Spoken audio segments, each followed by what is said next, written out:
dreamers in this world, but the dew is happy. Yeah. The world is waiting for the ones who make their dreams come true. Yeah. Hello and welcome to the West Wing. This evening I thought I'd take you on a tour and give you a little background information on my painting that I love so much, Friends I Never Met. Now, if you go to the members section on the Plus It page at utsclub.com, you'll find a downloadable PDF and a legend of this painting. And by the way, this is how I created Dream Ticket 19. Put yourself in a picture with someone famous. Now, all these men inspire me more by who they were than anything in particular they wrote. So what I'm going to do this evening is offer a sampling of quotations that exemplify the quality of each of these men who influenced me so. Now the first, and I'll use my pointer here, is Longfellow, Henry Wadsworth Longfellow. And he was the most popular poet of the 19th century who wrote Paul Revere's Ride and The Village Blacksmith, among hundreds more. But here's one of his quotes: "If we could read the secret history of our enemies, we should find in each man's life sorrow and suffering enough to disarm all hostility." That has stuck with me through the years. And another, "If you would hit the mark, you must aim a little above it." We talk about that in the UTS Club.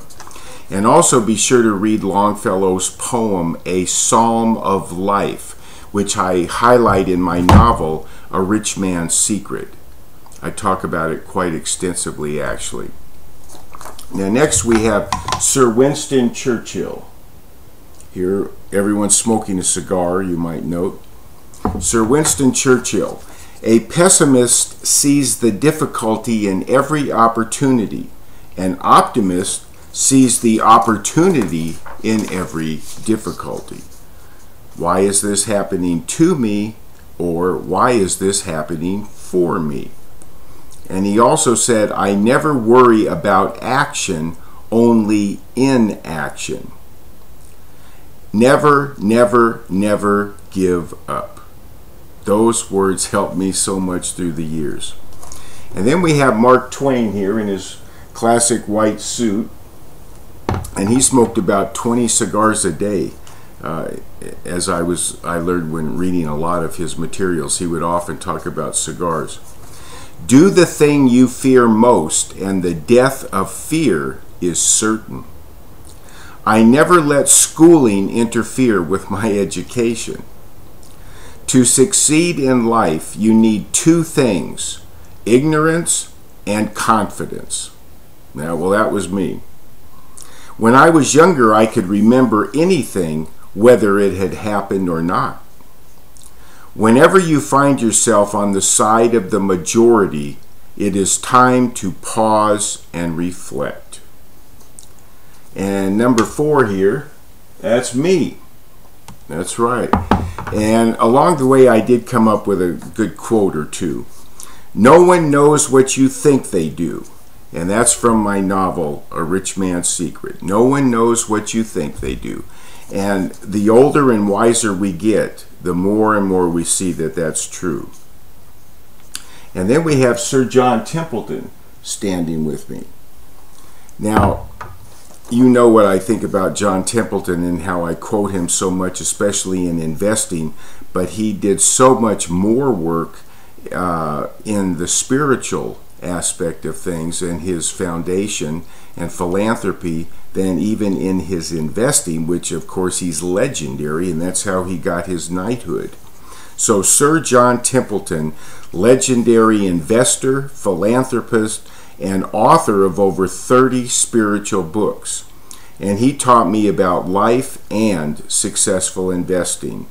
This quote in particular: "To be really successful, you must master a simple but counterintuitive principle."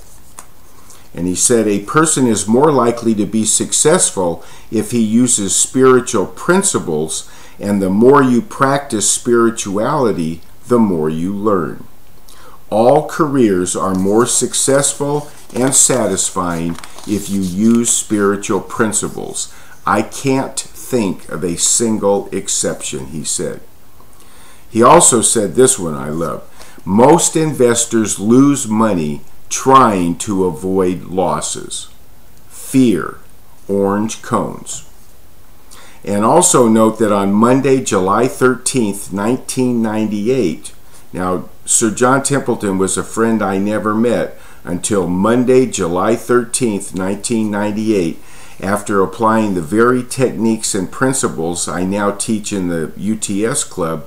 I was honored to sit with Mr. Templeton privately for an hour-long one-on-one meeting in his office in Nassau, the Bahamas. We discussed the financial markets, trading commodities, his counterintuitive comments in Forbes magazine, that article was just out then, and the practical application of spiritual or psychological principles. And as I left his office, Mr. Templeton's last words to me were, "And if you ever create a commodity mutual fund, I'll be your first investor." What an honor. All right, then we have Walt Whitman. Walt Whitman. He was a popular American poet, essayist, and journalist of the 19th century.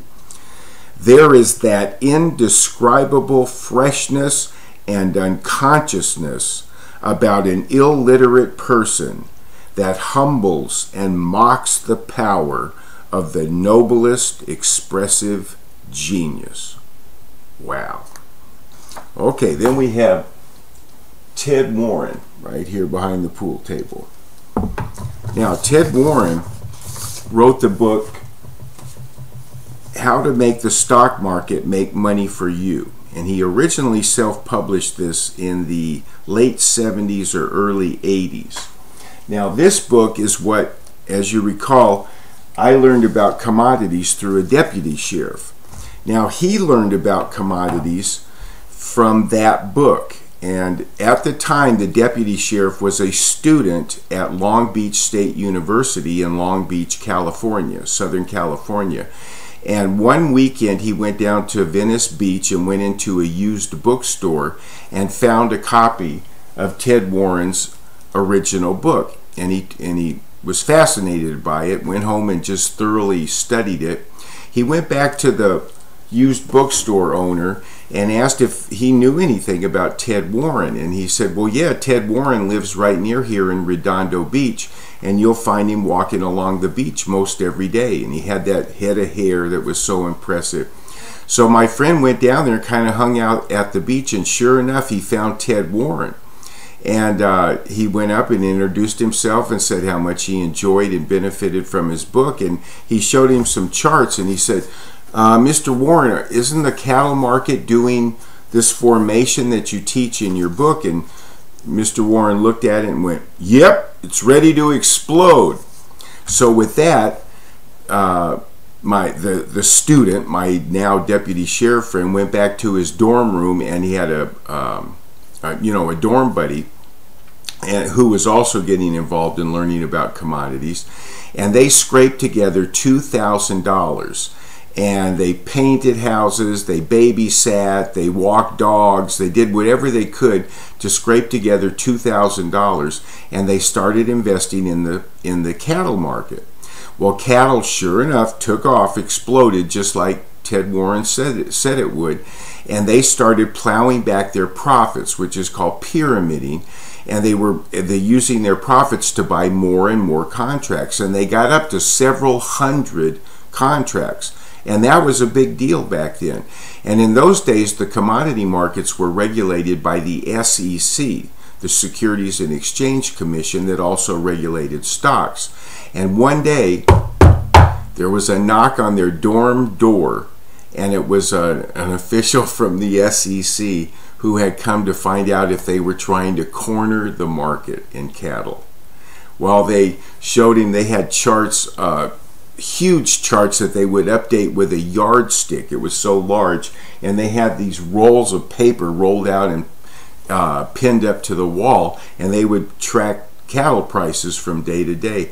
Anyway, they explained what they were doing, and the SEC agent, decided and saw that they were up to to good things. And anyway, they took that $2,000 and it pyramided it into over $200,000. And then, of course, years later, I met the deputy sheriff, and he introduced me to commodities. So indirectly, this book got me started in commodities also.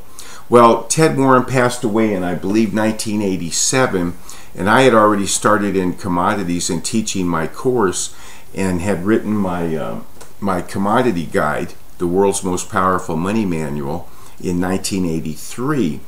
So I tracked down Ted Warren's widow, and she had moved after he passed away from Redondo Beach, California, up near Seattle, Washington, to live with her sister. So I found her and flew up there and met her, and she had said that through the years many people had come to try to purchase the copyright to this book, and she just didn't feel right about letting them have any rights to it at all, even though they wanted to pay her. And I'll never forget, she said, "I don't think hubby would have liked them." So anyway, she sold the copyright to me, and I used to call her every Christmas, and I'd say, "Well, what do you want, Mrs. Warren? Do you need anything special for Christmas?" And I remember the last time I spoke with her, she said, "Well, a new Corvette would be nice." And she was 90 at that time. But what a wonderful woman, and what a wonderful story that was. All right. Now we have... Oh, by the way, Ted Warren coined the word investolator, which is treating investing as a business and understanding how insiders actually manipulate the stock market. Not the commodity markets, but the stock market. All right, now we have Henry David Thoreau right here at the end of the pool table. The mass of men lead lives of quiet desperation and go to the grave with the song still in them. What a classic line. Then he said, many men go fishing their entire lives without knowing it is not fish they are after. And in the long run, men hit only what they aim at. Therefore, they had better aim at something high. Now combine that quote with Ralph Waldo Emerson's "Hitch your wagon to a star," and Longfellow's "If you would hit the mark, you must aim a little above it." In other words, what are they saying? Don't look at orange cones. All right, then we have Clement Watt right here shooting. This legendary businessman was introduced in my novel, The Rich Man's Secret. And he wrote and gave this little gem of a book, Something You Should Know, The Fulfillment of Your Heart's True Desire. And he gave this to all of his employees to read. And here, this is a little known and counterintuitive advice for anyone with a job and a dream. And we have all these books, by the way, at the Club 180 bookstore at utsclub.com. All right, he's the one who said, take the first step, no more, no less, and the next will be revealed. Now, you see how I was getting closer and closer to creating the UTS Club. Now, Burton Pugh, right here, sitting. Burton Pugh, this is another incredible story.